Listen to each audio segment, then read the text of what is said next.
Hello बच्चों, कैसे हो आप सब। तो आज हम लोग स्ट्रक्चर ऑफ एटम चैप्टर में पढ़ने वाले हैं जी.टी. थॉमसन मॉडल के बारे में, रदरफोर्ड मॉडल के बारे में और नील्स बोर के मॉडल के बारे में। यहाँ पे रदरफोर्ड रहेगा, ठीक है। अब देखिए यहाँ पे क्या होता हुआ था कि जैसे जैसे आपने इलेक्ट्रॉन, प्रोटॉन और न्यूट्रॉन की डिस्कवरी के बारे में पढ़ लिया प्रीवियस वीडियो में, तो अब उसके बाद ये बताया गया कि कैसे स्ट्रक्चर ऑफ एटम डिस्क्राइब हुआ था, कैसे स्ट्रक्चर ऑफ एटम हमें दिखागा। तो पहले जो साइंटिस्ट थे उन्हें ये तो पता नहीं था कि हमारा स्ट्रक्चर ऑफ एटम कुछ इस तरीके से दिखता है। तो स्टार्टिंग में हमें बहुत सारे तरीके के एटॉमिक मॉडल देखने को मिले थे, जिसमें से कुछ सही भी नहीं थे और जो गलत थे उन्हें गलत प्रूव करने के लिए भी बहुत लोगों ने अपने अपने व्यूज़ दिए थे। सबसे पहला मॉडल आता है जे.जे. थॉमसन का। इन्होंने क्या कहा था, इन्होंने कंपेयर किया था एटॉमिक मॉडल को एक वाटरमेलन से, और एक और कहते हैं पाम पडिंग मॉडल, यानी कि वो एक डिश है जिसकी तरह वो दिखता है।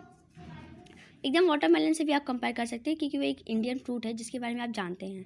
देखिए इसमें क्या होता है, सीड होते हैं और रेडिश पार्ट होता है जिनको हम ईट करते हैं। तो ये जो सीड होते हैं इनको इलेक्ट्रॉन का नाम दिया, और जो रेडिश पार्ट है जिसको हम ईटेबल पार्ट कहते हैं, जो खाते हैं, उसको प्रोटॉन नाम दिया। तो इस तरीके से इन्होंने कहा कि जो हमारा मॉडल है, एटम है, उसका मॉडल जो है वो एक वाटरमेलन की तरह दिखता है। तो इसे क्या कहा गया, JJ. Thompson model of atom.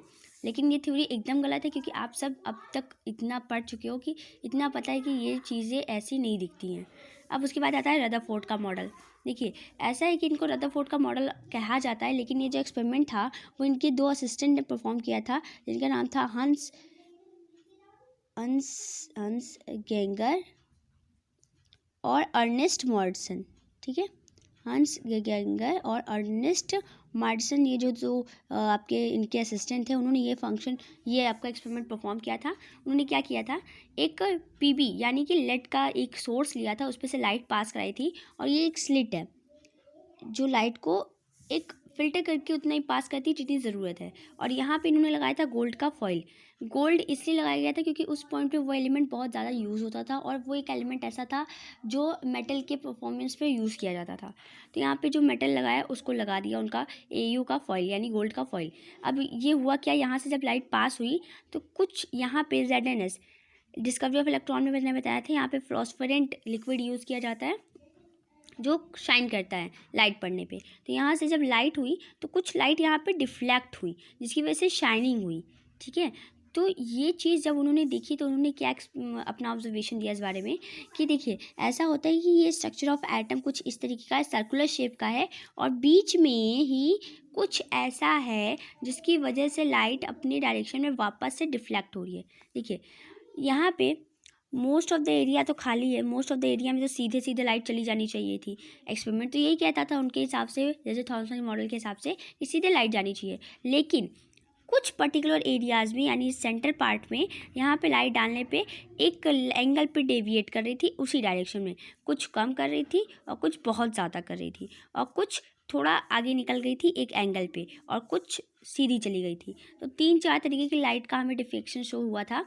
तो मोस्ट ऑफ द पार्ट में तो सीधे चली गई थी।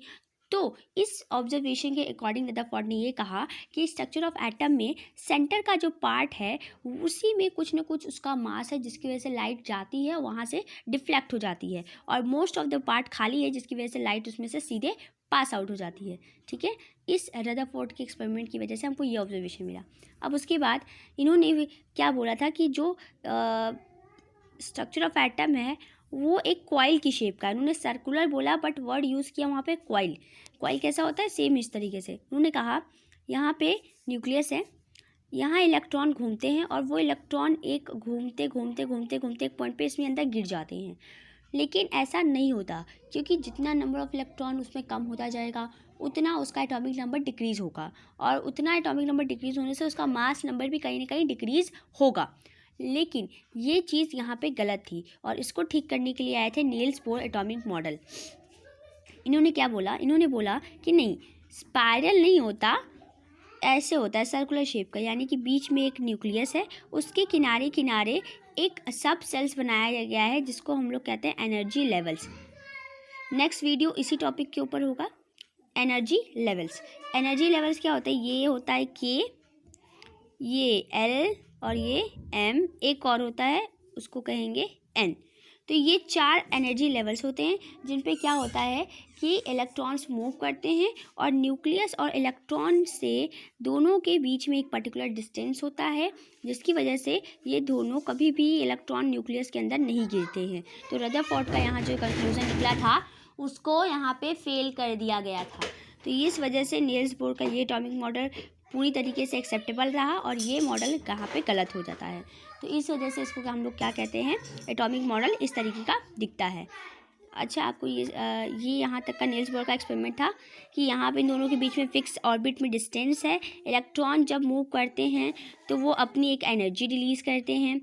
इसका जो रेडियस होता है एटम का और न्यूक्लियस का वो 10⁻⁻15 सेंटीमीटर, 10⁻13 सेंटीमीटर डायमीटर उनका होता है। ठीक है, 10⁻⁻15, 10⁻⁻13 इन दोनों का न्यूक्लियस माना जाता है, एटम का और न्यूक्लियस का। और ये जो बीच में गैपिंग है इसको हम लोग नेम देते हैं 10⁻⁻15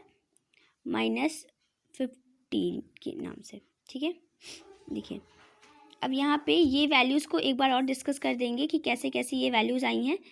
अभी फ़िलहाल आपको इन बारे में नहीं पढ़ना है, बाद में इस बारे में डिस्कस कर दिया जाएगा। अब यहाँ तक नील्स का बोर का मॉडल था। इसके बाद हम लोगों को टॉपिक क्लियर करना है नेक्स्ट वीडियो में। एनर्जी लेवल के बारे में पढ़ेंगे,